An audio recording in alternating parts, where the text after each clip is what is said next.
2024. Warta yang akan kami sampaikan pada pagi hari ini adalah 1. Persekutuan Jemaat Wilayah Kopo Permai. Persekutuan Jemaat Wilayah Kopo Permai yang akan dilaksanakan pada hari Selasa tanggal 25 Juni 2024 pukul 18.30 sampai dengan selesai, yaitu bertempatan di di gereja yang akan diterima oleh Ibu Susi Handoko. Ditunggu kehadirannya untuk jemaat yang ada di sekitar Kopo Permai. Yang kedua, ibadah gabungan persekutuan wilayah yaitu akan dilaksanakan pada hari Kamis 27 Juni 2024 jam 18.30 sampai 21 waktu Indonesia bagian Barat, tempat GKI Bandung. Pembicara akan disampaikan oleh Panitua Ujang Saifullah. Dan akan ibadah gabungan ini akan didahului dengan perjamuan kasih. Ketiga yaitu Komisi Youth Catering yang akan dilaksanakan tanggal 28 sampai tanggal 29 Juni 2024 lokasi Villa Etnik Cihanjuang Rahayu, Parongpong, Kabupaten Bandung. Ini akan dikenakan biaya 75.000 per orang. Boleh menghubungi ke Christian HP yang akan tertera di sini. Mohon untuk anak-anaknya yang remaja boleh mengikuti acara gathering ini. Sungguh menarik. Yang keempat, ada perjamuan kudus. Ibadah Minggu tanggal 7 Juli 2024 akan dilaksanakan perjamuan kudus. Dimohon jemaat untuk mempersiapkan diri. Kelima, CD. Pengakuan iman percaya atas nama David Christopher Tarigan akan dilaksanakan pada Minggu 7 Juli 2024 pada ibadah yang pertama. Selanjutnya adalah penyerahan anak. Penyerahan anak akan dilaksanakan pada hari Minggu 7 Juli 2024 pada ibadah yang kedua, yaitu Orion de Antasena Salmon, anak dari Bapak Erik dan Ibu Jelin. Yang kedua, Levin Moses dari anak Bapak Alvin dan Valentina. Ketiga, Kaisen Favori Liberedo Marpaung dari anak Bapak Bintang dan Ibu Tanti. Keempat, Bigail Serafina Purba, anak dari Bapak Sarwindo dan Heni. Kelima, Lumire Joya Mukuan, anak dari Bapak Andre dan Ibu Francisca. Ini namanya sungguh bagus-bagus, Bu. Jadi beda dengan kita, anaknya dulu singkat. Ini panjang sekali ya, puji Tuhan ya Bapak Ibu, kita punya cucu-cucu yang banyak ini. Yang terakhir adalah Kompak KPGNW 1 Bandung yang akan dilaksanakan pada hari Sabtu tanggal 31 Agustus 2024, biaya 75.000 per orang. Tempat yaitu Wana Wisata Gunung Puntang, Kabupaten Bandung, Jawa Barat. Info selanjutnya boleh menghubungi Bapak Panitua Ujang dan Bapak Panitua Bukit Sihaan. Mohon di sini untuk ditekankan oleh terutama terkhusus untuk bapak-bapak ya, khususnya untuk bapak-bapak boleh mendaftar. Kita jangan sampai nanti kita kan ini sebagai tuan rumah dari PGNW 1, dari PGNW 1 seluruh PGNW 1 ini, jadi kita Komisi Bapak dari Bandung nih jangan sampai sedikit datangnya, kita nanti malu karena nanti banyak sekali dari perwakilan komisi Bapak dari berbagai gereja yang ada di Jakarta, Bekasi. Jadi dimohon untuk Bapak-Bapak, terkhusus Bapak-Bapak untuk bisa hadir dan mendaftar untuk acara ini, ditunggu segera. Warta yang terakhir adalah ulang tahun. Selamat ulang tahun kepada Ibu Susane, yaitu tanggal 26 Juni. Ibu Asunta Nurhayati 27 Juni, Saudara Ricardo Marpaung 29 Juni. Terima kasih, demikian warta yang kami sampaikan pada pagi hari ini. Tuhan Yesus memberkati.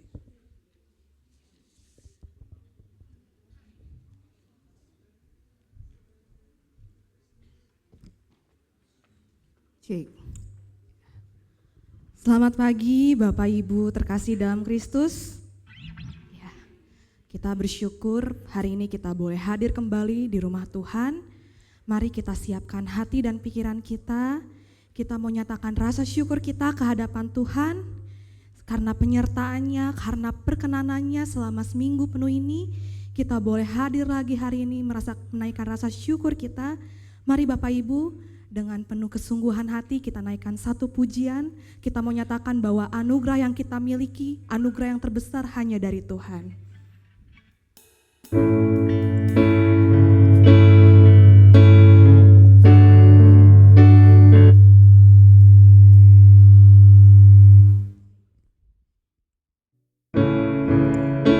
Mari kita katakan bahwa kasih Tuhan tiada bertepi dalam hidup kita.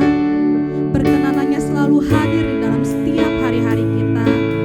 Mari kita ungkapkan rasa syukur kita bahwa dialah anugerah terbesar yang kita miliki dalam hidup kita.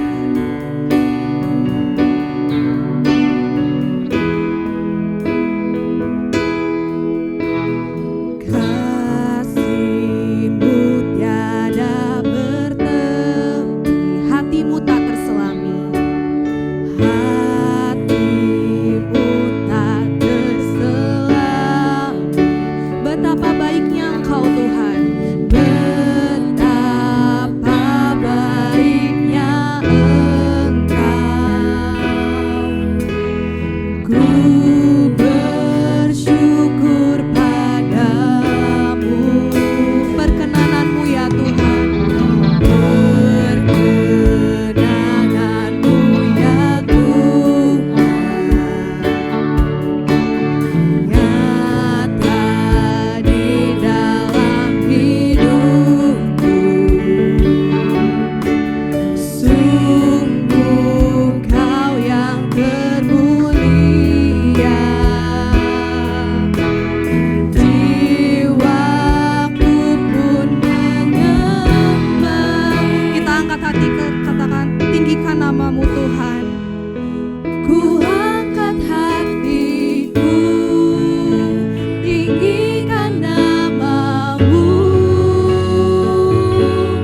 Hanya Yesus Kau anugerah terbesar. Ku naikkan syukurku buat kemurahan-Mu. Karena Yesus Kau anugerah terbesar. Saya undang untuk jemaatnya boleh bangkit berdiri. Kita naikkan pujian ini, kasih-Mu tiada bertepi. Kasih-Mu tiada bertepi. Hati-Mu tak terselami. Betapa baiknya Engkau. Ku bersyukur padamu, perkenanan-Mu ya Tuhan, perkenanan-Mu ya Tuhan, nyata di dalam hidupku.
Mari Bapak Ibu serta saudara dan saudari sekalian, kita kembali memasuki kebaktian perayaan iman kita pada minggu ini.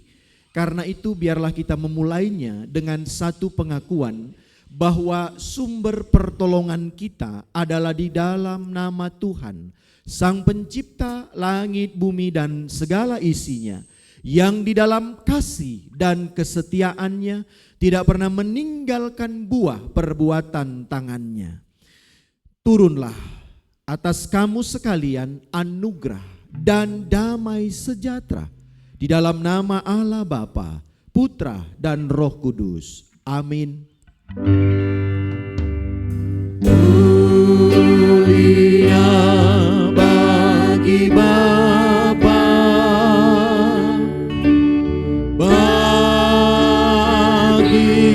Anak serta Roh Kudus,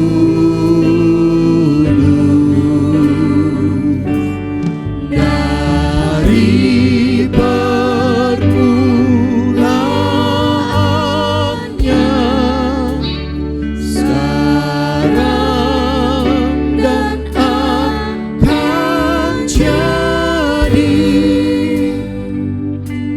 selama-lamanya.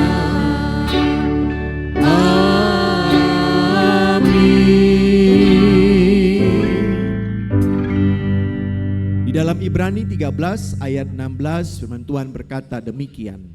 Dan janganlah kamu lupa berbuat baik dan memberi bantuan, sebab korban-korban yang demikianlah yang berkenan kepada Allah. Amin, amin, amin. Amin, amin, amin.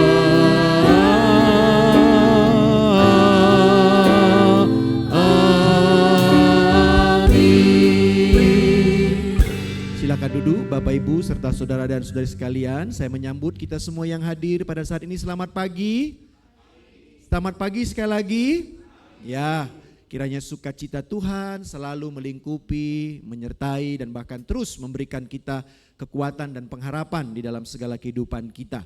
Kita sudah berjalan dan menjalani kehidupan kita sampai di minggu keempat di bulan Juni ini ya Bapak Ibu. Di bulan Juni kita juga diajar dan belajar tentang bagaimana kita juga boleh menjadi umat yang tidak hanya bersyukur karena sudah diselamatkan, tetapi juga diajar untuk menjadi umat yang boleh memberi di dalam kehidupan kita ini ya. Karena itu hari ini kita juga akan belajar kembali tentang firman Tuhan ya, yang berkaitan juga dengan memberi, dan kita akan ditolong oleh Penetua Bukit Siahan yang akan melayani kita dalam pemberitaan firman baik di ibadah 1, ibadah kedua dan ibadah yang lain-lainnya lagi nanti. Oh ya. Terima kasih Pak Bukit yang sudah boleh akan melayani kita, dan biarlah dengan penyampaian firman Tuhan itu juga kita boleh semakin mengerti akan segala keberadaan kita sebagai orang yang telah diselamatkan. Ya, sedikit saja penegasan Bapak Ibu, mari kita dukung juga kegiatan-kegiatan, pelayanan-pelayanan yang ada di gereja kita, yang juga ternyata kita juga punya tugas pelayanan secara wilayah ya. Karena itu tadi sudah disampaikan untuk komisi Bapak ya, mari kita yang akan menjadi tuan rumah pada perayaan kegiatan Kompak Cup ya. Jadi dukunglah Bapak Ibu dan secara khusus bapak-bapaknya, mari daftarkan dirinya. Nanti setelah selesai ibadah juga Pak Danu akan standby di bawah. Kalau ada bapak-bapak yang memang mau tergerak dan harapannya sudah tergerak ya, daftarlah ya dirinya supaya kita bisa beramai-ramai nanti mengikuti kegiatan tersebut ya. Tadi juga ada pesan, kalau ibu-ibunya mau ikut boleh enggak? Ya boleh-boleh aja, tapi bapaknya yang terlebih dahulu gitu ya. Jangan ibu-ibunya yang ikut, bapak-bapaknya enggak ikut. Itu nanti salah. Karena ini kegiatannya Kompak Cup, bukan Koper Cup. Kalau Koper Cup ya ibu-ibunya yang banyak ikut ya. Jadi tolong yuk bapak-bapaknya yang KTP-nya sudah ganti, bukan lagi lajang tapi sudah menjadi suami, daftar dong ya. supaya kita bisa meramaikan kegiatan ini. Ya, sama juga tadi anak-anak youth minggu depan, Jumat Sabtu ya Robi ya. Ya, kalian sedang berdiskusi apa anak-anakku? Ya, kiranya ada permasalahan, jangan ada keributan ya. Ya ini gak ada ditutup sih, kalau ditutup gak apa-apa, gak kedengaran suaranya gitu ya. Baik, Jumat Sabtu juga anak-anak youth, ayo silakan ikut. Daftar 75.000, kalau lagi susah dan segala macam ada kesulitan ngomong sama Christian dan Robi. Nanti akan doa puasa mereka. Ya, jadi yuk Jumat Sabtu ini akan ada kegiatan ya di villa apa namanya? Etnik. Ya, mari ibu-ibu, bapak-bapak yang punya anak youth didorong yuk untuk ikut dalam kegiatan tersebut. Baik. Ya, selamat beribadah, Tuhan Yesus memberkati. Ya, saya mau sapa lagi kepada Bapak Ibu sekalian. Selamat pagi Bapak Ibu terkasih. Ada sukacita hari ini? Amin, tapi nampaknya belum terlihat wajah-wajah sukacita, wajah-wajah sumringahnya. Saya ajak untuk Bapak Ibu semua boleh sapa kiri kanan, berikan salam. Hari ini mungkin terasa dingin ya Bapak Ibu dalam perjalanan.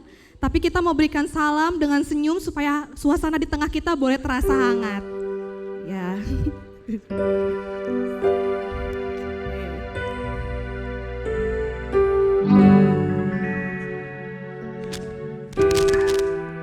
Luar biasa, saya boleh melihat wajah-wajah sukacita, wajah-wajah senyum yang manis di tengah-tengah kita.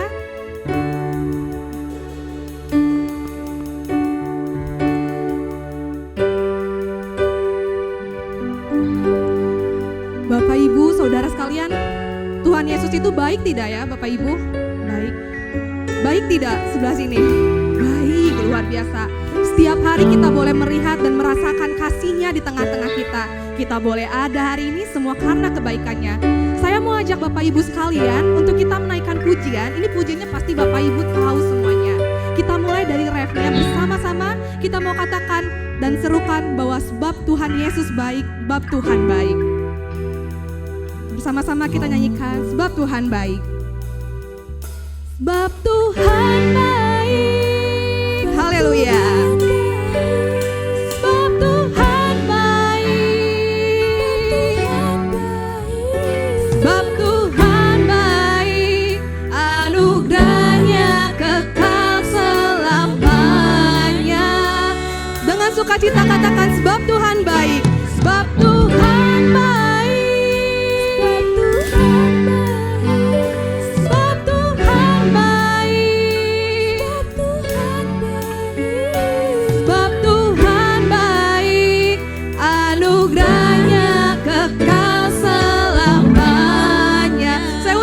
Ibu untuk bangkit berdiri, kita nyatakan pujian ini sebab Tuhan baik.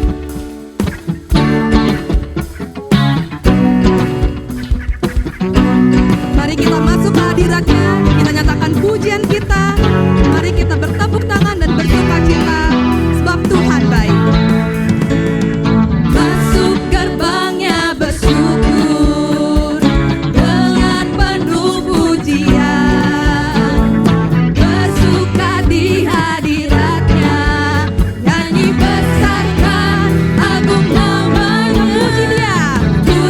Tiuplah sang akala, musik dan tari.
Kita nyanyikan rapnya, sebab Tuhan baik. Sebelah sini saja ya Bapak Ibu.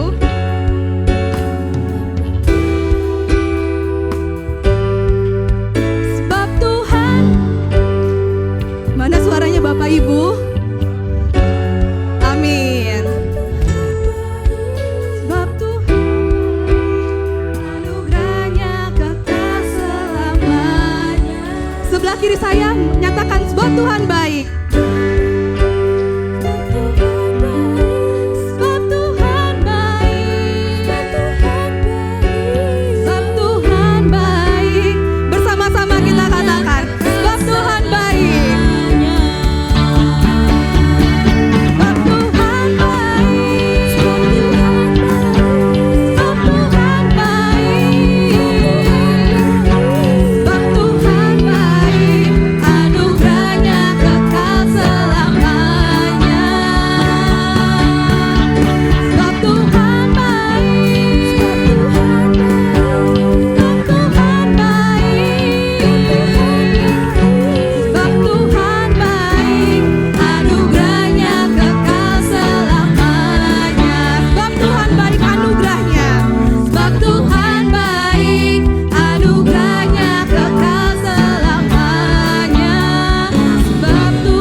Kita bersyukur kita boleh menyatakan bahwa Tuhan itu baik dalam hidup kita.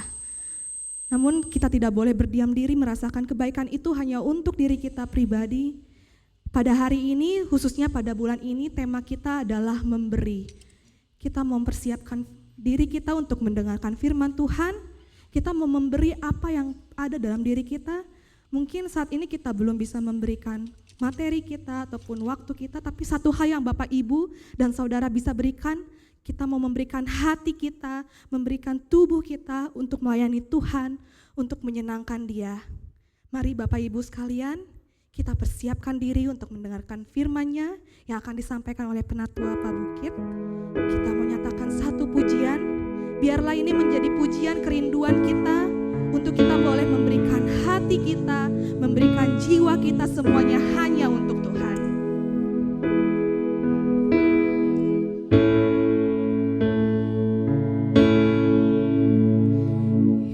Inilah rinduku kepadamu, segenap hatiku menyembahmu. Segenap hatiku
hidupku di setiap waktu. Nyatakan jalanmu, nyatakan jalanmu. Mari kita berdoa. Bapa di surga, Bapa yang kami sembah di dalam nama Tuhan Yesus. Terima kasih Tuhan, bukan karena kuat dan gagah kami ya Tuhan, kami ada sebagai kami ada saat ini ya Tuhan. Tapi karena belas kasih Tuhan, karena perkenanan Tuhan, kami boleh melalui semua kehidupan kami.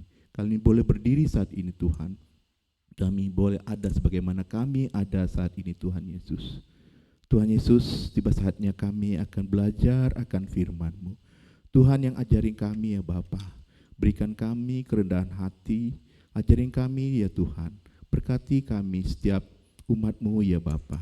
Terima kasih Tuhan, Tuhan yang memberkati hamba yang akan menyampaikan firman-Mu ya Bapa. Tuhan yang berkati urapin mulut bibir hamba ya Tuhan Yesus. Terima kasih Tuhan Yesus, kami siap mendengarkan akan sabda firman-Mu. Di dalam nama Tuhan Yesus kami berdoa mengucap syukur. Amin. Salam, silakan duduk Bapak Ibu. Baik, izinkan saya hari ini, pagi ini akan menyampaikan firman-Mu. Ini bukan hal yang gampang bagi saya, tapi saya boleh diizinkan oleh Pak Gembala untuk belajar. Baik Bapak Ibu, kita sama-sama belajar di sini akan firman Tuhan pada pagi hari ini. Beberapa minggu yang lalu kita boleh belajar. Di minggu pertama kita boleh belajar bagaimana memberi tanpa perlu orang lain tahu. Sebagai layaknya janda Sarfat yang memiliki cuman hanya itu, tetapi itulah kita boleh belajar. Dia sudah memberikan apa yang sudah menjadi bahkan semua hartanya miliknya. Kemudian di minggu kedua kita boleh belajar menjadi orang kaya. Orang kaya itu sebenarnya bukan hanya kaya secara harta saja ya. Kemarin Pak Dudi bilang kaya itu karena saya punya Tuhan Yesus. Jadi kita boleh belajar kaya itu ketika bagaimana, seberapa besar, seberapa sering kita boleh memberi. Jadi boleh diartikan seperti itu. Kaya itu, orang kaya itu adalah gitu. Dia berapa sering dia memberi, berapa banyak yang dia beri, itulah orang kaya. Kemudian yang terakhir minggu yang lalu, kita juga belajar boleh memberi itu, jangan khawatir dengan akan hari esok, jangan khawatir hartanya habis. Jadi kita nggak usah khawatir ya, kalau hartanya, kalau makin banyak memberi itu nanti habis dong. Enggak, kita enggak khawatir dengan hari esok. Tuhan pasti menyediakan. Jadi kita boleh belajar makin banyak memberi, makin berkat Tuhan luar biasa kepada kita. Baik, kita akan belajar akan firman-Mu dengan tema hari ini yang diberikan kepada saya, yaitu memberi karena Dia. Baik, kita buka di Lukas 19 ayat 1 sampai dengan 20, dengan 10, sampai dengan 10. Saya akan membacakan bagi kita. Zakeus. Yesus masuk ke kota Yeriko dan berjalan terus melintasi kota itu. Di situ ada seorang bernama Zakeus, kepala pemungut cukai, dan ia seorang kaya. Ia berusaha untuk melihat orang apakah Yesus itu, tetapi ia tidak berhasil karena orang banyak sebab badannya pendek. Maka berlarilah ia mendahului orang banyak, lalu memanjat pohon ara untuk melihat Yesus yang akan lewat di situ. Ketika Yesus sampai ke tempat itu, ia melihat ke atas dan berkata, "Zakeus, segeralah turun, sebab hari ini aku harus menumpang di rumahmu." Lalu Zakeus segera turun dan menerima Yesus dengan sukacita. Tetapi semua orang yang melihat hal itu bersungut-sungut, katanya, "Ia menumpang di rumah orang berdosa." Tetapi Zakeus berdiri dan berkata kepada Tuhan, Tuhan, setengah dari milikku akan kuberikan kepada orang miskin, dan sekiranya ada sesuatu yang kuperas dari seseorang akan kukembalikan 4 kali lipat. Kata Yesus kepadanya, hari ini telah terjadi keselamatan kepada rumah ini, karena orang ini anak Abraham, sebab anak Abraham datang untuk mencari dan menyelamatkan yang hilang. Amin.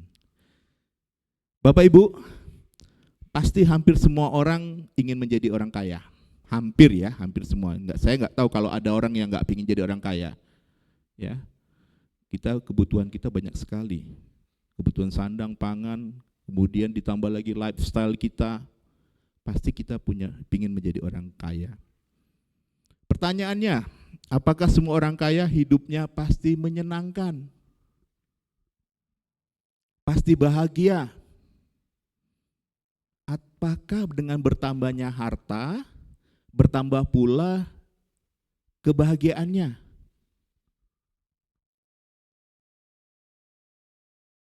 Ternyata menjadi orang kaya itu juga harus butuh persiapan. Karena banyak orang yang sudah jadi kaya akhirnya ujungnya apa? Bangkrut. Jadi menjadi orang kaya itu juga butuh pengetahuan. Karena tadi seiringnya bertambahnya harta tadi ternyata juga sering datang serangkaian masalah. Jadi mungkin ini ada penelitian ya, makin tambah hartanya ternyata masalahnya juga makin pelik.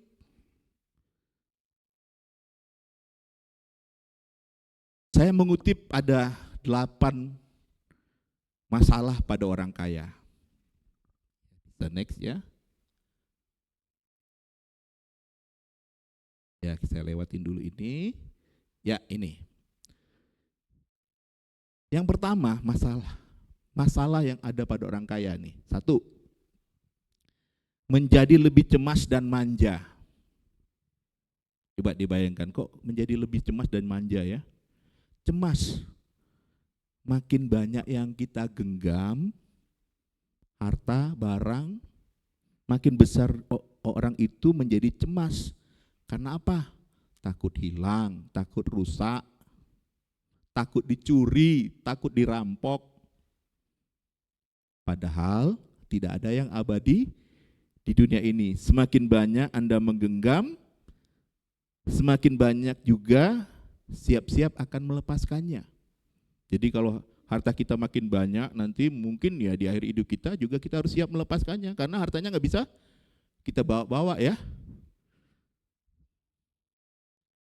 Di dalam, kita balik kembali ke slide berikutnya. Nih, kita mengutip di Matius 6 ayat 21. Karena di mana hartamu berada, di situ juga hatimu berada. Hati-hati, jangan sampai kita seperti ini. Banyak hartanya tapi, malas dah ke gereja hari ini. Malas dong ikut kegiatan komunitas apa hari ini. Karena takutnya itu siapa yang jaga, siapa yang ngawasin. Hati-hati. Kemudian kita juga menjadi manja. Kenapa? Hidup kita tuh sudah sangat tergantung dengan segala sesuatu yang kita miliki. Biasa makan di restoran mewah, nggak bisa lagi makan di pinggir jalan, kaki 5. Biasa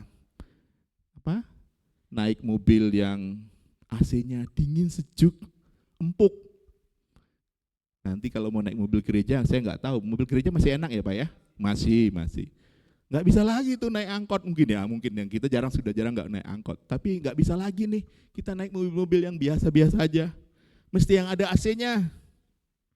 Saya tidak menakutkan, kita boleh menikmati harta kita, tapi jangan sampai kita nggak bisa lagi. Aku nggak bisa ikut ke sana, makanannya gimana ya nanti ya? Nggak bisa. Ada saatnya kita harus bisa ya menjalankan hal yang sederhana dan berbagai semua sumber pemuas kebutuhan yang beragam ya, sehingga standar kebahagiaan kita itu berubah, meningkat.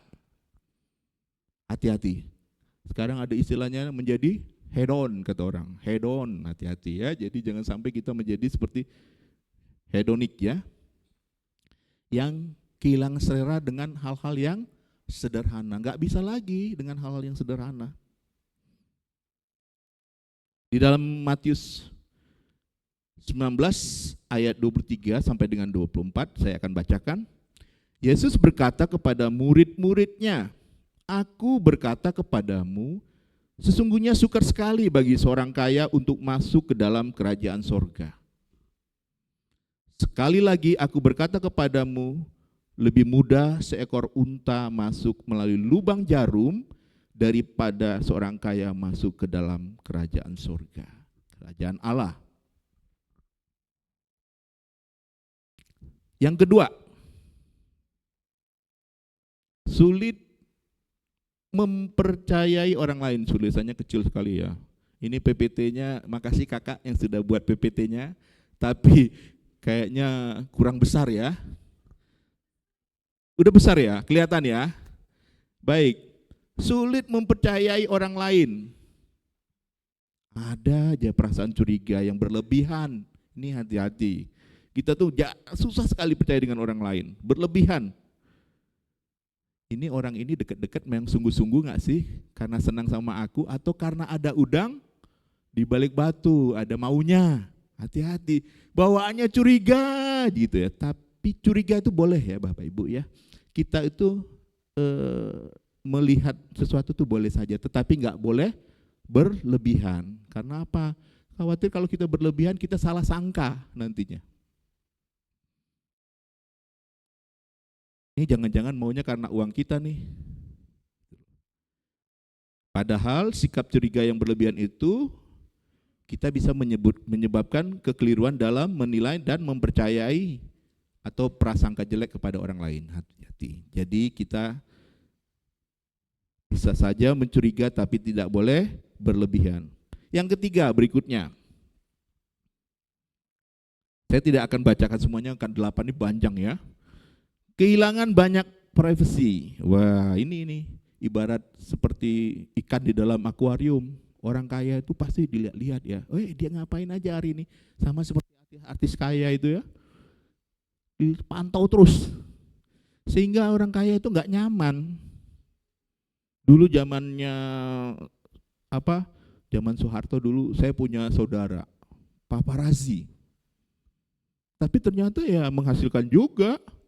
Jadi apa saja kegiatan waktu itu dia potret, mungkin ya bisa jadi menjadi bahan untuk dia untuk mendapatkan sesuatu. Jadi setiap gerik-gerik orang kaya itu selalu kadang-kadang dilihat orang, ya. Omongannya diperhatikan orang, omongnya nggak bisa lagi enak, nggak bisa santai lagi. Ada yang terpaksa. Ya dia harus supaya jangan lalu dilihat orang dia ini orang kaya nih, banyak ya yang terkenal tuh artis sampai menyamar dulu. Karena apa? Setiap geriknya dilangkah, dia harus nyamar dulu dia. Dia padahal itu pengin sekali makan di tempat yang sederhana atau pergi bersama-sama dengan ngumpul dengan orang-orang yang tidak mesti dalam sama dengan stratanya. Dia nyamar supaya nggak perlu dilihat orang. Jadi dia harus nyamar dulu. Yang keempat, mendapatkan perlakuan yang berbeda. Wajar ya kalau orang kaya mendapatkan perlakuan berbeda ya. Nah, siap nggak kita kalau jadi kayak semacam bank berjalan, traktir ya, berikan pinjaman. Jadi kalau jadi orang kaya harus siap, nggak boleh. Jangan sampai nanti, nggak bisa traktir nih. Padahal orang lain tahu dia uangnya banyak kok gitu ya. Jadi siap jadi kayak bank berjalan. Kalau kita nggak siap traktir berarti itulah masalahnya. Jadi siap-siap ya kalau bawa dompet ya siap traktir. Ya, saya hari ini nggak bawa dompet supaya nggak traktir. Nggak Bapak Ibu, memang kalau dompet saya itu agak tebel. Tebelnya apa? Banyak kartu nama di situ. Jadi ganggu. Terus kita penampilannya juga, kalau orang kaya, kamu kok penampilan biasa-biasa aja, uangmu kan banyak. Terus orang kaya itu seolah-olah gak ada masalah loh, dibilang.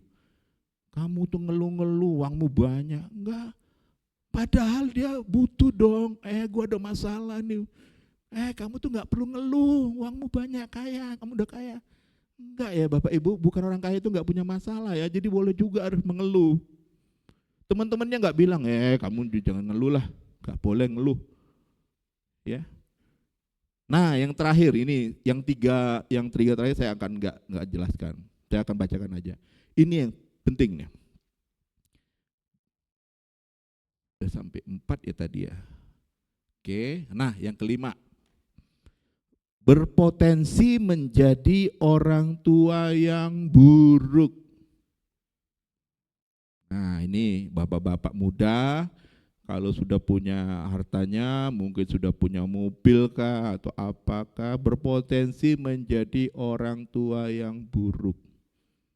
Saya yakin ya, enggak kaya, enggak miskin, ini bisa jadi berpotensi dengan orang tua yang buruk. Orang kaya biasanya, pernah dengar istilah, wah dia lahir aja sudah pakai apa? Pakai selimut. Orang lahir mana ada pakai selimut ya, tapi dibilang sudah pakai selimut. Artinya ketika dia lahir segala sesuatunya ada, keluarganya, orang tuanya menyediakan. Dia membesarkan anaknya dengan kemewahan.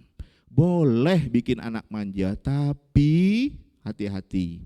Jangan sampai dia itu seolah-olah mendapatkan sesuatu itu dengan mau ini dikasih, mau ini dikasih. Kita nggak pernah mendidik mereka dengan baik. Bagaimana berjuang untuk mendapatkannya. Sehingga mereka menjadi orang yang loyo, lemah, nggak ada pernah belajar, berjuang mendapatkannya. Kenapa? Orang tuanya selalu memenuhi kebutuhannya. Khawatirnya kita ketika dia pada saat titik tertentu, kita nggak bisa penuhi apa yang permintaan dia. Akan terjadi pemberontakan, akan terjadi perdebatan, akan terjadi relasi yang rusak di antara kita. Nah, saya sih nggak menentang orang tua yang memanjakan anak, tidak. Tetapi ya, anak juga perlu dididik, nggak semata-mata untuk ketika dia minta, itu harus segera dipenuhi. Saya puji Tuhan, waktu Bima semester 5 kuliah di ITS Surabaya, di situ dia minta, "Pak, sudah saatnya aku harus punya mobil." Ini bukan hal yang gampang pada saat itu. Saya, oh ya nak, kamu pingin mobil yang seperti apa? Ini Pak, saya sudah hunting. Ini mobilnya BMW 320 waktu itu ya. Harganya sih nggak murah, tahun tua. Harganya nggak mahal, nggak murah, nggak mahal. Tahun tua, BMW 320, oh oke nak. Ini kita perlu hikmat untuk merespon anak-anak seperti kita, seperti ini. Nah, fokus kamu adalah belajar dan kuliah. Saya waktu itu diskusi sama mamanya. Gimana mah? Ini kita melihat memang bukan tidak beralasan ya waktu itu dia meminta itu. Karena waktu dia berangkat pertama kali awal ke Surabaya, dia ngomong, apa sih plan kamu selama kuliah ini? Dia buat tuh, mamanya dikasih, ini Mas, plan saya selama saya kuliah dan ini rencana hidup saya, target-targetnya. Yang pasti waktu itu mamanya nekankan, jangan sampai IPK-mu itu kalah dengan mama. Wah, saya agak waktu itu agak ini juga khawatir. Saya bilang sama istri saya, Honey, jangan begitu. Anak bisa stres loh. Karena saya tahu istri saya dulu IPK-nya itu di atas 3,5. Waktu itu lulusan terbaik di fakultasnya. Dia dikategorikan cum laude.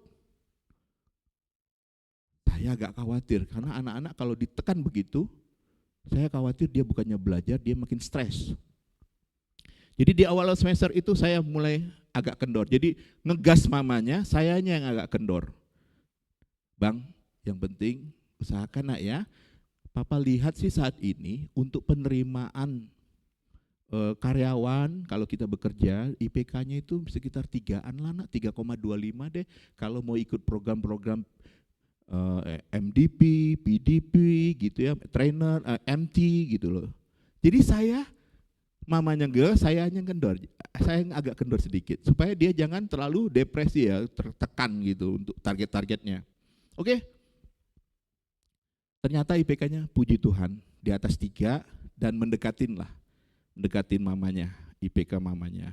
Dan disitulah prosesnya sampai dengan semester 5. Dan dia bisa membuktikan, nih Pak, IPK aku sudah segini, aku butuh mobil. jadi ada kayak semacam hitung-hitungan ya, nego-nego gitu. Oke.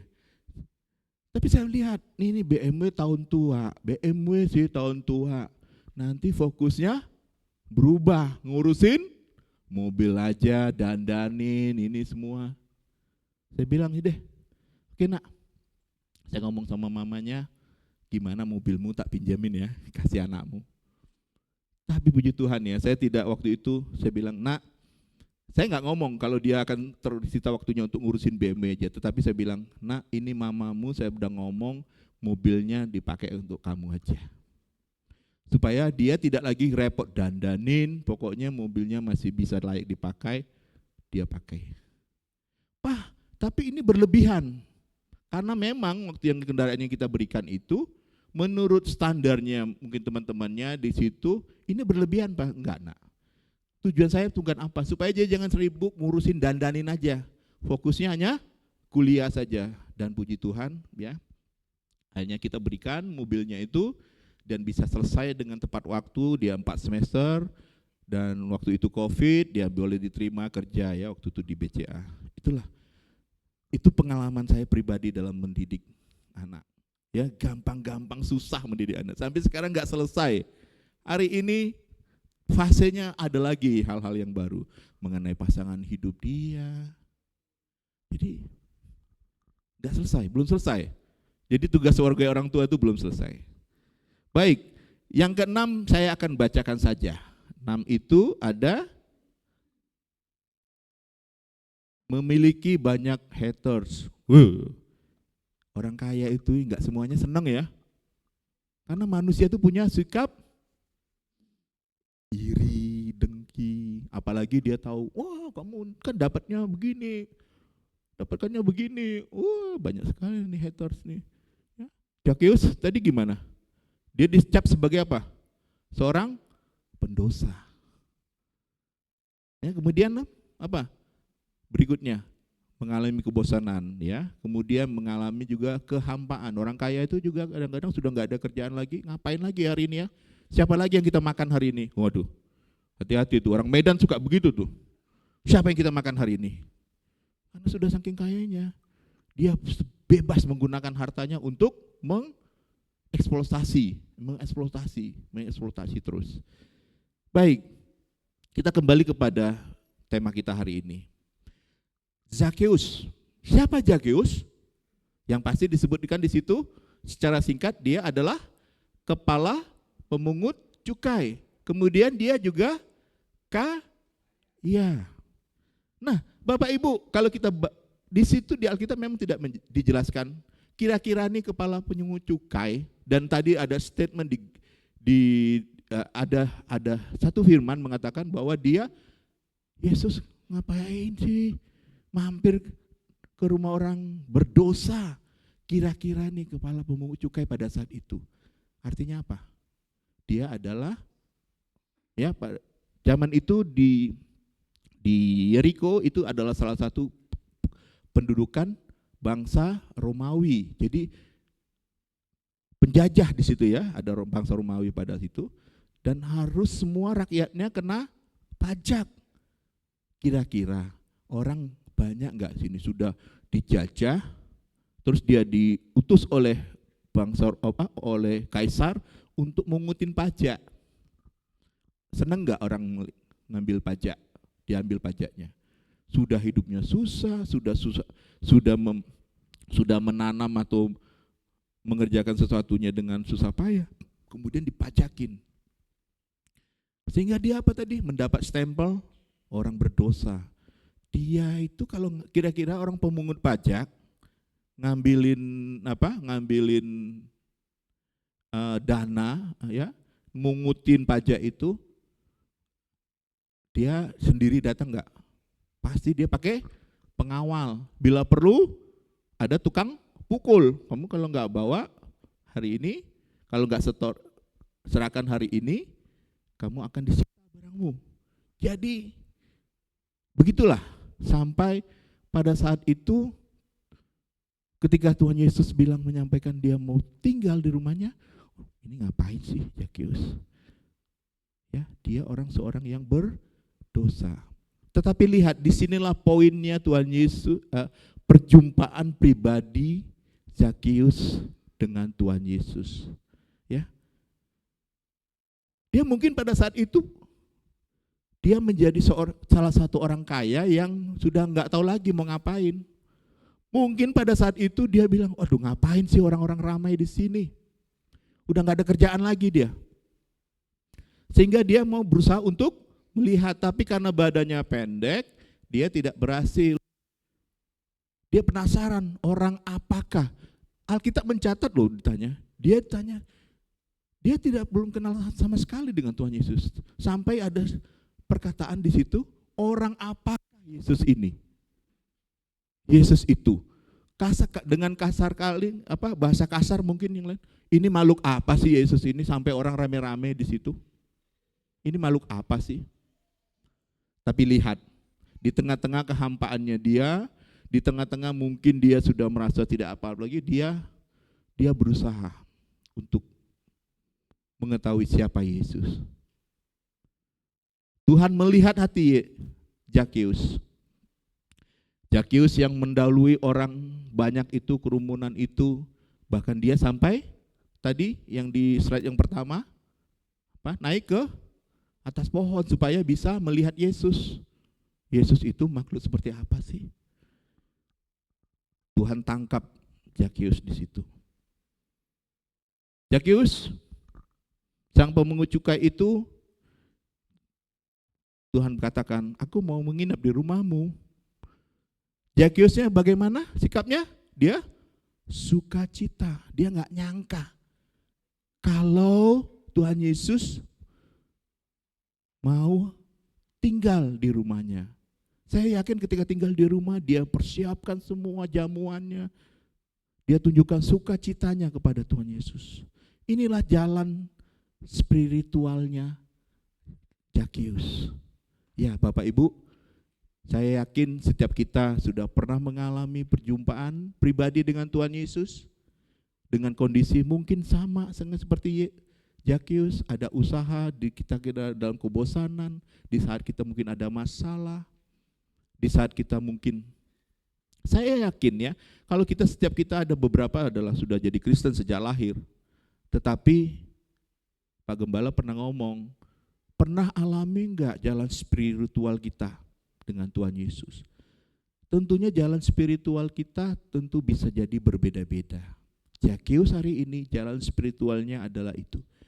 Dia dengan penasaran, ingin ketemu Tuhan Yesus, dan Tuhan Yesus menangkap, melihat dia. Sehingga dia dengan sukacita menerima Yesus. Di dalam keadaannya dengan sukacitanya, Zakius sang pemungut cukai dan kaya itu yang mendapat cap atau stempel orang berdosa saat itu melalui peristiwa perjumpaan pribadi dengan Tuhan Yesus juga merupakan jalan spiritual Zakius mewujud nyatakan sukacitanya dengan memberikan setengah hartanya kepada orang miskin, bahkan berkomitmen sekiranya ada yang dia peras dari seseorang akan dia kembalikan 4 kali lipat. Hari itu Kata Yesus, hari ini telah terjadi keselamatan kepada rumah ini karena orang ini pun anak Abraham. Sebab anak manusia datang untuk mencari dan menyelamatkan yang hilang. Berikutnya saya akan bacakan mengutip satu ayat di firman Tuhan, Markus 8 ayat 36. Apa gunanya seorang memperoleh seluruh dunia, tetapi ia kehilangan nyawanya? Karena apakah yang dapat diberikannya sebagai ganti nyawanya? Baik Bapak Ibu, ini tadi sebenarnya harusnya saya bacakan. Ini ada kutipan bijaksana. Karena orang kaya yang sesungguhnya adalah mereka yang merasa bahagia dalam kekurangan. Jadi orang kaya yang sesungguhnya itu ini bisa jadi terjadi ya. Yang sesungguhnya itu adalah mereka yang merasa bahagia dalam kekurangannya. Nah, saya sudah masuk pada kesimpulan, waktunya sudah masih cukupkah? Masih cukup. Iya, kalau enggak tuh nanti ini justru intinya enggak ada ya. Baik Bapak Ibu, kalau kita mau memberi, ya biasanya yang memberikan itu pasti bertanya juga ya, wajar ya seorang pemberi ya, dia dengan ada beberapa pertimbangan. Seperti selayaknya kita memberikan pinjaman.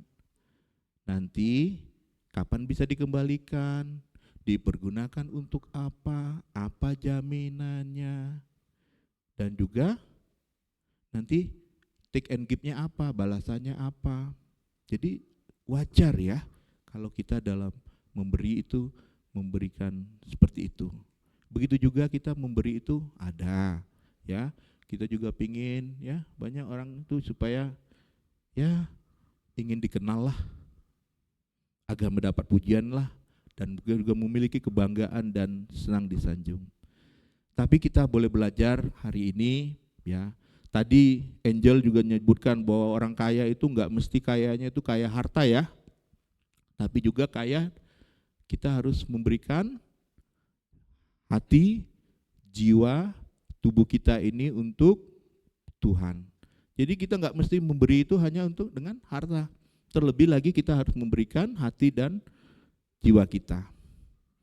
Melalui kisah Zakeus sebagai pribadi yang memperoleh keselamatan dari Tuhan, baiklah kita boleh belajar memberi karena Dia.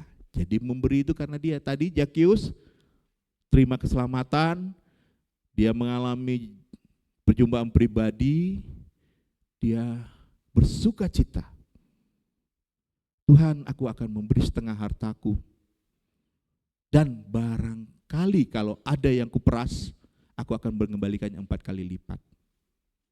Ya, baik. Yang pertama mungkin kita boleh belajar, karena Dialah sang sumber berkat itu. Ya,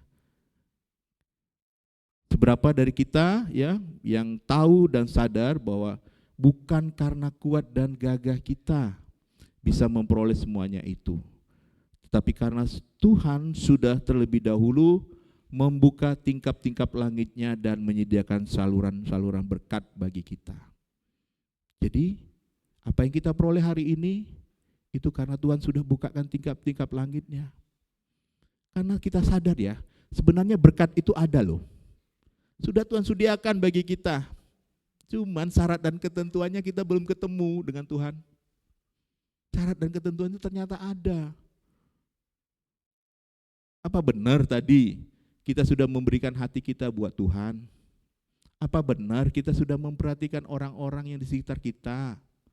Apa benar kita sudah melakukan apa yang sudah diajarkan Tuhan Yesus? Jadi berkatnya sudah ada, tapi sudah terbuka enggak tingkap langitnya? Coba kita renungkan. Mungkin ada syarat-syarat yang belum ditemukan. Zakeus bisa memberikan karena apa? Dia ada usaha loh. Dia lari dulu, mendahului rombongan, naik ke pohon. Tuhan lihat, oh ini anakku. Ini anakku. Coba kita juga gitu. Kita perlu ya lihat. Saya dulu pernah satu kali waktu saya masih baru married itu, terus terang ya, hidup kami mungkin ya terbatas. Sampai-sampai gitu kalau beli makanan itu tunggu gajian ya, gitu ya, tunggu gajian gitu loh. Terus ada saudara saya ngomong, dia melihat, coba dulu ini kayaknya ada mungkin kamu belum sungguh-sungguh dalam Tuhan. Itu membekas di saya. Membekas di saya. Ada enggak kamu sudah hidupmu di dalam Tuhan? Hidupmu dalam Tuhan? Hidupmu untuk Tuhan? Sudah enggak? Itu membekas bagi saya. Puji Tuhan. Saya mulai belajar di situ dan Tuhan begitu besar ya, begitu memperhatikan kami keluarga. Tuhan bukakan tingkat-tingkat langitnya. Jadi sebenarnya berkat itu sudah ada, cuman kita sekarang siap nggak untuk menerima berkatnya? Tapi karena apa?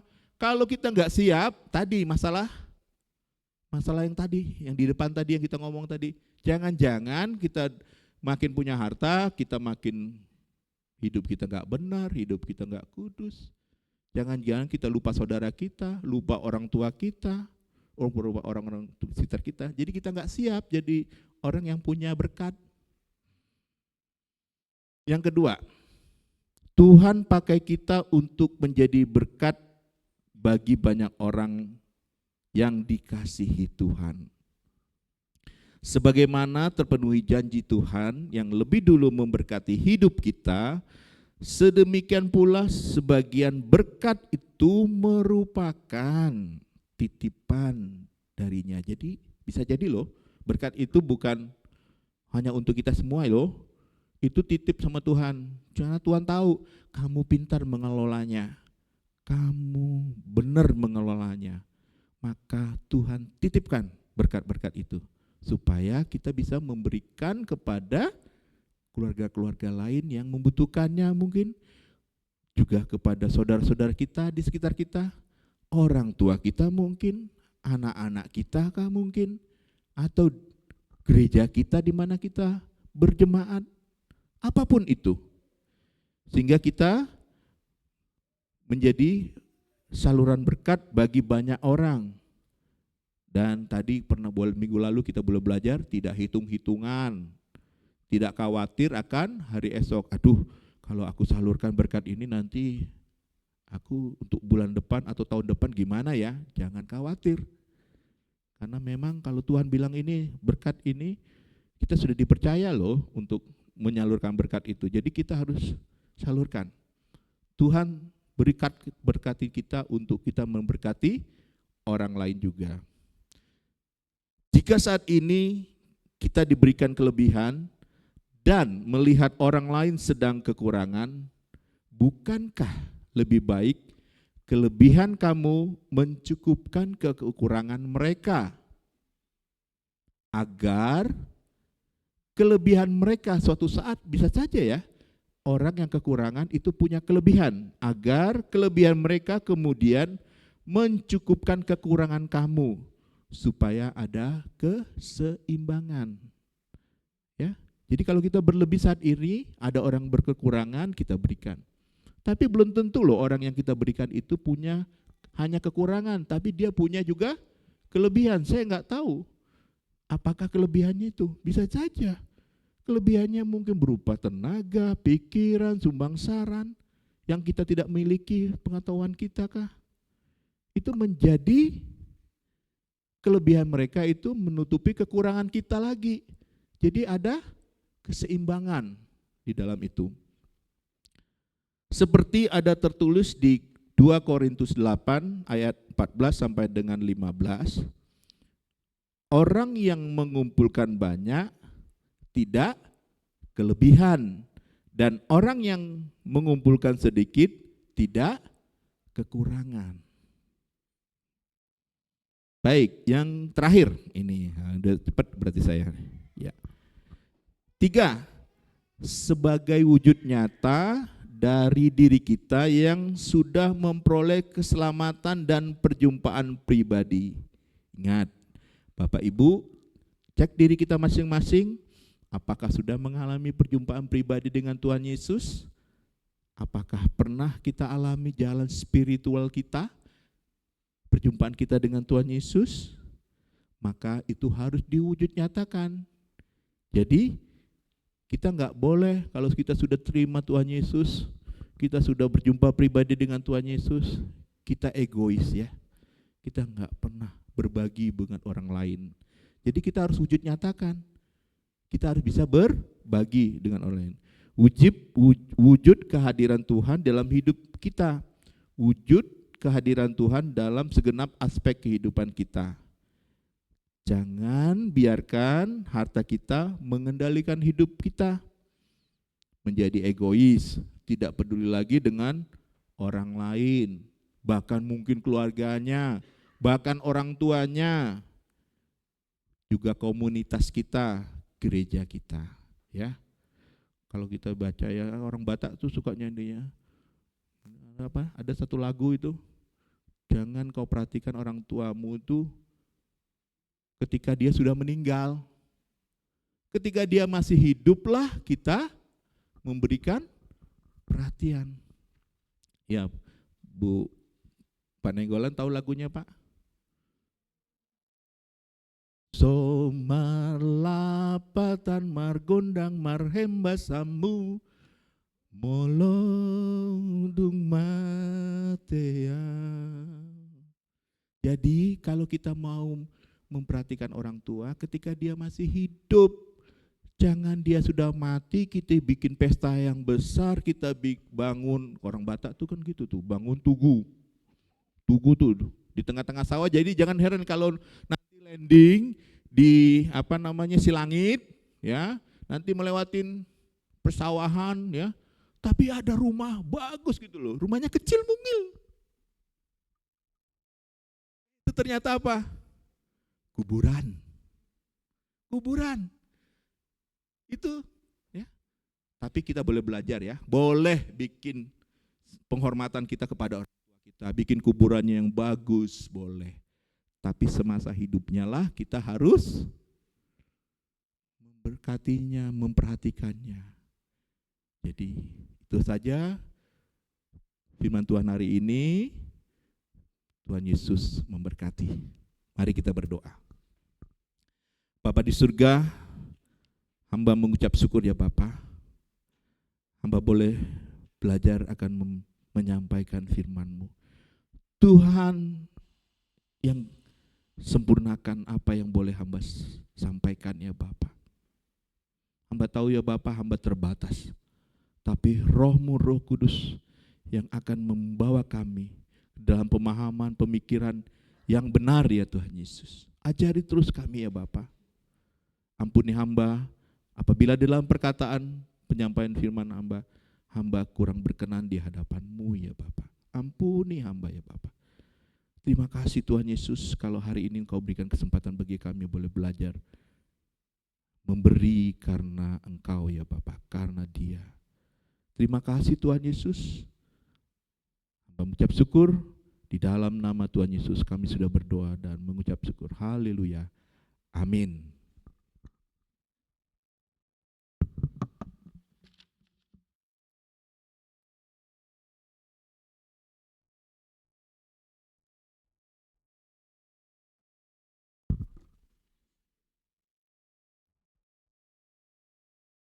Bapak Ibu Saudara dan Saudari, Zakheus mengalami revolusi mental. Ya. Revolusi itu sesuatu yang tidak lama, kalau yang lama itu evolusi. Revolusi adalah sesuatu yang terjadi dengan cepat dan itu terjadi dalam mentalnya. Mental itu berarti jiwanya, karakternya, cara pandangnya. Dan itu terjadi kenapa? Karena perjumpaannya dengan Tuhan. Ya, dan perjumpaannya dengan Tuhan yang membuat dia punya sikap pandangan hidup yang sangat baru sekali Bapak Ibu. Kalau kita lihat tadi dengan berani dia berkata di ayat yang ke-7 itu, yang ke-8, tetapi Zakheus berdiri dan berkata kepada Tuhan, Tuhan setengah dari milikku, Bapak Ibu, setengah dari apa yang dia punya akan kuberikan kepada orang miskin. Lalu apakah berhenti? Tidak. Sekiranya ada sesuatu yang kuperas dari seseorang, apa yang akan dia lakukan? Akan kukembalikan 2, 3, 4 kali lipat. Ini sebuah pernyataan kalau orang yang tidak mengalami yang namanya revolusi mental, itu tidak akan mungkin berani dia berkata seperti itu. Jadi mari Bapak Ibu, kalau kita menyadari kita juga sebagai orang-orang yang harusnya juga mengalami revolusi mental karena kasih karunia Tuhan, kita juga menjadi orang-orang yang berani juga dengan penuh kesungguhan mewujud nyatakan apa yang Tuhan perintahkan kepada kita sekalian. Terima kasih Bapak Penatua Bukit Siahan yang sudah boleh menolong kita boleh belajar dari sosok pribadi Zakeus. Karena itu mari Bapak Ibu, ini juga menjadi sebuah revolusi mental kita ketika kita mengungkapkan komitmen kemuritan kita. Karena itu mari kita bangkit berdiri. Kalau Bapak Ibu perhatikan juga dengan sungguh-sungguh, ini juga adalah sebuah revolusi mental Bapak Ibu, kalimat komitmen kemuritan kita ini. Karena di sana dikatakan kalau orang itu mau bersaksi bahwa dia mengenal Kristus, maka tidak ada jalan lain bahwa dia harus mengikutinya setiap hari. Mari Bapak Ibu sebagai jemaat Kristen yang ingin meneladani Kristus, marilah kita mengikrarkan komitmen kemuritan kita dengan berkata, kami bersaksi bahwa tidak ada seorang pun dapat sungguh-sungguh mengenal Kristus kecuali ia yang mengikutinya setiap hari dalam kehidupan. Dan sebagai bagian dari gereja yang marilah kita pula bersama-sama dengan gereja-gereja yang ada di sepanjang segala abad dan tempat. Kita mengikrarkan pengakuan iman rasuli kita dengan berkata, aku percaya kepada Allah Bapa yang Maha Kuasa, Halik langit dan bumi, dan kepada Yesus Kristus, anaknya yang tunggal Tuhan kita, yang dikandung daripada Roh Kudus, lahir dari anak darah Maria, yang menderita sengsara di bawah pemerintahan Pontius Pilatus, disalibkan, mati dan dikuburkan, turun ke alam maut. Pada hari yang ketiga bangkit pula dari antara orang mati, naik ke surga, duduk di sebelah kanan Allah Bapa yang Maha Kuasa, dan dari sana ia akan datang kembali untuk menghakimi orang yang hidup dan yang mati. Aku percaya kepada Roh Kudus, gereja yang kudus dan persekutuan orang kudus, pengampunan dosa, kebangkitan orang mati dan hidup yang kekal. Amin. Silakan duduk.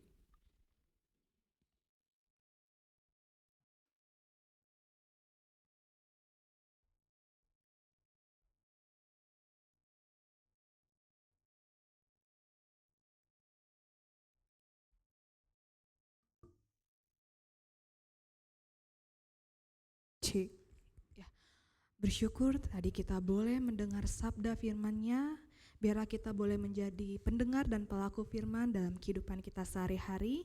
Saat ini mari Bapak Ibu, kita boleh mempersiapkan diri kita boleh mendukung pendoa syafaat, kita mau naikkan segala kerinduan kita, ucapan syukur kita, dan segala hal yang ingin kita sampaikan pada Tuhan. Sebelumnya kita mau naikkan satu pujian, bahwa kita percaya dalam hidup ini kita punya Tuhan yang besar, yang sanggup melakukan segala sesuatu, bahkan yang di luar daripada yang kita pikirkan Dia sanggup berikan dan lakukan.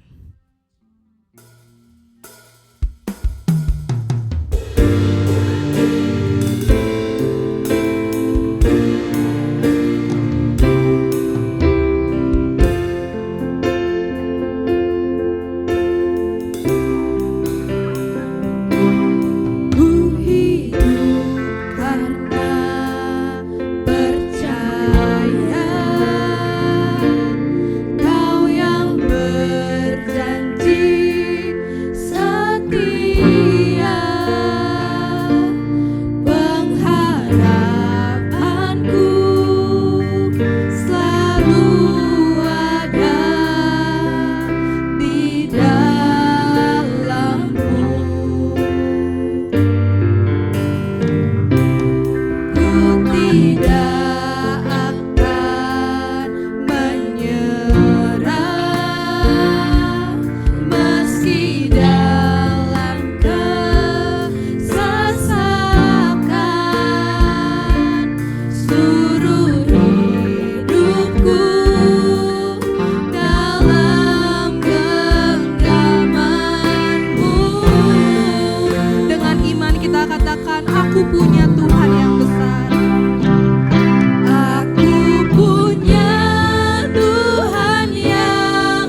Ilahi, Bapa di dalam nama Tuhan Yesus Kristus, satu-satunya Allah dan Tuhan, Juru Selamat kami yang hidup, yang kami sembah, kami tinggikan, kami muliakan. Tuhan Yesus yang baik, pada pagi ini kami datang padamu. Kami sungguh mengucap syukur dan bangga punya Allah seperti Engkau, yang mengerti persis setiap persoalan hidup kami Tuhan, yang mengerti persis beban hidup kami, yang mengerti persis permasalahan kami, yang mengerti persis juga Tuhan Yesus, apa yang saat ini sedang kami alami. Tuhan Yesus yang baik, terima kasih. Terima kasih Tuhan buat kesempatan yang masih Engkau berikan kepada kami, untuk kami datang kepadamu Tuhan. Dengan bebas, kami boleh berseru, kami boleh memuji Tuhan, kami boleh mendengarkan firman-Mu. Tuhan Yesus yang baik, terima kasih. Terima kasih Tuhan, kalau Engkau sudah Tuhan Yesus mengorbankan diri-Mu, mengangkat kami dari lumpur dosa, sehingga kami boleh Tuhan Yesus ditempatkan dan layak disebut anak-Mu. Tuhan Yesus yang baik, pagi ini kami juga datang Tuhan. Kami ingin membawa Tuhan, kami ingin berseru, menyerahkan setiap kerinduan kami, setiap permasalahan hidup kami Tuhan. Kami mau letakkan di dalam tangan-Mu, dan kami tahu Tuhan, Engkau sanggup untuk menyelesaikan, Engkau sanggup untuk membereskan, Engkau juga sanggup Tuhan Yesus memberikan jalan keluar. Tuhan Yesus yang baik, pagi ini kami juga datang Tuhan, inilah kami Tuhan anak-anak-Mu. Kami datang Tuhan Yesus dengan setiap Tuhan apa yang dalam pikiran kami, yang ada di dalam hati kami. Tuhan, kami mau serahkan semua dalam tangan-Mu. Terima kasih Tuhan Yesus, melalui gereja-Mu, gereja GKM ini Tuhan Yesus. Mari Engkau terus jamah Tuhan Yesus. Biarlah makin banyak jiwa dimenangkan melalui gereja-Mu di tempat ini, melalui wadah di tempat ini Tuhan. Engkau juga memberkati hamba-Mu Tuhan, Bapak El, Ibu dan putrinya Tuhan, yang sudah Engkau utus ke tempat ini Tuhan Yesus. Biarlah kami boleh menjadi domba-domba yang manis Tuhan, bukan menjadi kambing Tuhan Yesus, yang tidak bisa diatur Tuhan Yesus. Tuhan Yesus yang baik, Engkau juga tolong kami Tuhan Yesus. Setiap anak-anak-Mu yang pagi ini membawa permasalahan hidup kami Tuhan ke dalam tangan-Mu. Mungkin ada anak-anak-Mu yang saat ini terbaring sakit, yang secara manusia, secara dokter dunia Tuhan, sudah tidak mungkin sembuh. Tetapi kami mau bawa persoalan dalam tangan-Mu Tuhan Yesus. Mari Engkau turun tangan, Engkau campur tangan, Engkau jamah dan Engkau sembuhkan ya Tuhan Yesus. Tuhan, kami juga mau bawa Tuhan Yesus. Mungkin ada anak-anak-Mu yang saat ini Tuhan Yesus sedang membutuhkan pekerjaan. Kami berdoa, mari Engkau jamah ya Tuhan Yesus. Mau memberikan pekerjaan yang tepat untuk anak-anak-Mu ya Tuhan Yesus. Mungkin juga Tuhan, banyak anak-anak-Mu Tuhan yang saat ini Tuhan Yesus sedang membutuhkan jalan keluar dengan permasalahannya. Mungkin ada rumah tangga yang saat ini sedang porak-poranda Tuhan Yesus. Mari Engkau juga jamah ya Tuhan Yesus. Engkau tolong Tuhan, persatukan kembali Tuhan Yesus. Hubungan orang tua dan anak yang mungkin saat ini sedang masalah, Engkau juga tolong ya Tuhan. Engkau jamah ya Tuhan Yesus. Tuhan, terima kasih. Terima kasih Tuhan. Kami juga berdoa untuk anak-anak-Mu yang saat ini masih studi, dari yang paling kecil Tuhan sampai Tuhan Yesus yang paling tinggi sekalipun. Kami letakkan semuanya ke dalam tangan Tuhan. Untuk anak-anak-Mu yang saat ini Tuhan sedang membutuhkan tempat-tempat yang sekolah Tuhan Yesus, kami juga letakkan dalam tangan Tuhan. Dana-dana yang dibutuhkan kami juga menyerahkan ke dalam tangan Tuhan. Tuhan yang akan cukupkan, Tuhan yang akan memberikannya ya Tuhan Yesus. Tuhan Yesus, terima kasih. Terima kasih Tuhan. Kami juga berdoa untuk gereja-Mu tempat ini Tuhan, dari setiap komisi yang ada, komisi sekolah minggu, komisi remaja, pemuda, komisi perempuan, komisi bapak, Usinda, kami letakkan semuanya ini Tuhan di dalam tangan-Mu. Biarlah Tuhan Kau juga menjamah Tuhan Yesus, supaya Tuhan Yesus mereka boleh Tuhan Yesus memangku talenta-Mu, mengembangkan talenta yang sedang Kau berikan Tuhan Yesus, dan boleh semuanya itu hanya untuk kemuliaan nama Tuhan Yesus saja. Tuhan, saat ini kami juga berdoa Tuhan, kami teringat Tuhan Yesus untuk pemerintahan bangsa ini, bangsa Indonesia yang tetap Engkau kasihi. Tuhan, begitu banyak Tuhan Yesus suara-suara, berita-berita yang menakutkan Tuhan Yesus. Dolar sudah begitu tinggi sehingga Tuhan Yesus banyak harga-harga pun yang sudah meningkat. Kami banyak mendengar cerita Tuhan, kami banyak mendengar keluh kesah Tuhan di luar sana. Banyak juga yang di PHK, banyak juga pabrik yang sudah tutup. Tuhan, kami berdoa Tuhan Yesus, pulihkan bangsa ini Tuhan Yesus. Ampuni bangsa ini dan berkati bangsa ini ya Tuhan Yesus. Jamah pemerintahan saat ini Tuhan Yesus, Engkau tolong Tuhan Yesus, supaya Tuhan Engkau juga menjamah pada saat pergantian nanti bulan Oktober. Tuhan, untuk waktu yang masih ada Tuhan, Engkau juga tolong pemerintahan bangsa ini Tuhan Yesus. Dari pucuk pimpinan yang paling tinggi sampai yang paling rendah, Engkau juga tolong Tuhan Yesus. Tuhan jamah. Untuk TNI Polri Tuhan juga jamah ya Tuhan Yesus. Tuhan, terima kasih. Terima kasih Tuhan. Kami serahkan Tuhan Yesus beban-beban doa ini Tuhan Yesus. Setiap permasalahan Tuhan yang ada dalam keluarga tempat ini ke dalam tangan-Mu. Engkau tolong, Engkau tengok, Engkau selesaikan ya Tuhan Yesus. Tuhan, kami mau serahkan hari-hari ke depan kami ke dalam tangan-Mu. Bahkan setiap helaan napas kami Tuhan, setiap langkah kaki kami ke depan Tuhan, kami mau berjalan bersama dengan Engkau Tuhan Yesus. Berkati pekerjaan kami, berkati usaha kami, berkati setiap apa yang kami lakukan Tuhan. Engkau membuat berhasil Tuhan Yesus. Terima kasih Bapa, terima kasih. Kami serahkan Tuhan Yesus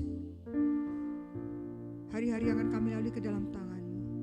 Engkau yang menolong kami, Engkau memberikan hikmat kepada kami, Engkau juga menjamah kami Tuhan Yesus. Biar Engkau menjadikan kami semuanya Tuhan menjadi kepala dan bukan ekor, menjadi pemimpin dan bukan pengikut, dan membuat kami berhasil di dalam setiap pekerjaan kami. Terima kasih Tuhan Yesus, terima kasih.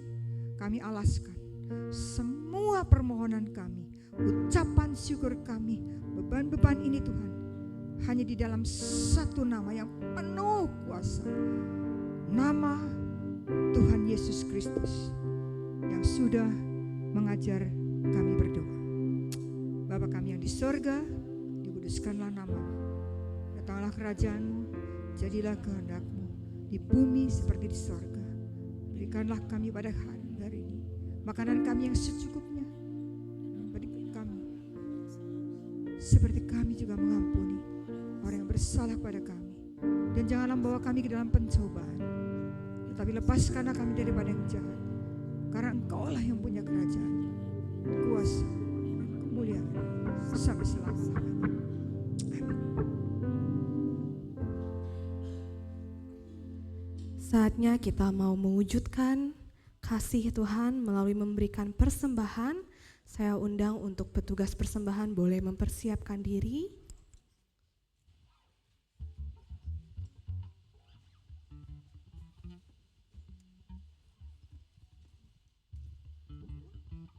Mari kita bersatu di dalam doa.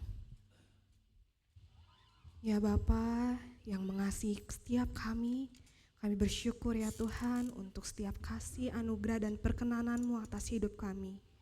Kami sadar ya Bapa, setiap dalam hidup kami semuanya adalah milik-Mu, dan saat ini ya Tuhan izinkan kami untuk kami boleh mewujudkan kasih-Mu, memberikan persembahan yang terbaik ya Tuhan kepadamu. Biar ya Tuhan yang memberkati setiap kami yang boleh memberikan, biar kami boleh memberi dengan penuh sukacita, dan Engkau juga boleh memberkati setiap tangan-tangan yang mengelola persembahan di tempat ini ya Bapa, supaya persembahan ini boleh menjadi alat untuk memperluas kerajaan-Mu di tengah bumi ini ya Tuhan. Terima kasih Tuhan, kami siap untuk memberi, hanya di dalam nama-Mu kami berdoa dan bersyukur, amin. Persembahan diedarkan, kita mau angkat satu pujian bahwa kita mau memberi dengan sukacita, kita katakan berlimpah sukacita di hatiku. Berlimpah sukacita di hatiku, di hatiku, di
Bapak Ibu Saudara, kita memasuki akhir ibadah kita.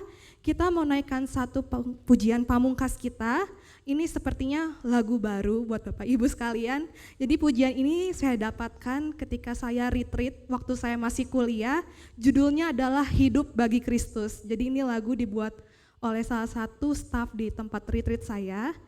Di sini dikatakan bahwa sebagai kita orang-orang percaya yang telah merasakan kasih-Nya Tuhan, kita jangan menyimpan kasih-Nya untuk diri kita sendiri. Kita boleh melihat kiri kanan kita, sekitar kita, ada orang-orang yang memerlukan kasih Tuhan, dan biarlah kita boleh menjadi perpanjangan tangan Tuhan untuk menyatakan kasih itu kepada orang-orang yang membutuhkan, supaya hanya nama Yesus yang dimuliakan dan hidup kita boleh menjadi hidup yang menyenangkan hati Tuhan. Bapak Ibu, saya undang untuk bangkit berdiri, kita menaikkan pujian ini, Hidup Bagi Kristus.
Bagi Kristus dengan mewujud nyatakan apa yang Tuhan kehendaki dalam segala kehidupan kita.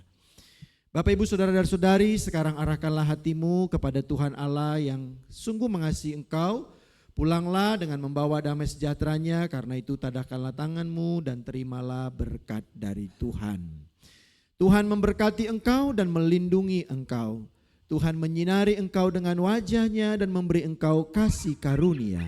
Tuhan menghadapkan wajah-Nya kepadamu dan memberi engkau damai sejahtera dalam hidupmu dan keluargamu, dalam pekerjaan dan pelayananmu, serta dalam pergaulan dan juga studimu. Mulai saat ini dan di sepanjang perjalanan hidupmu, berkat Tuhan tercurah atasmu.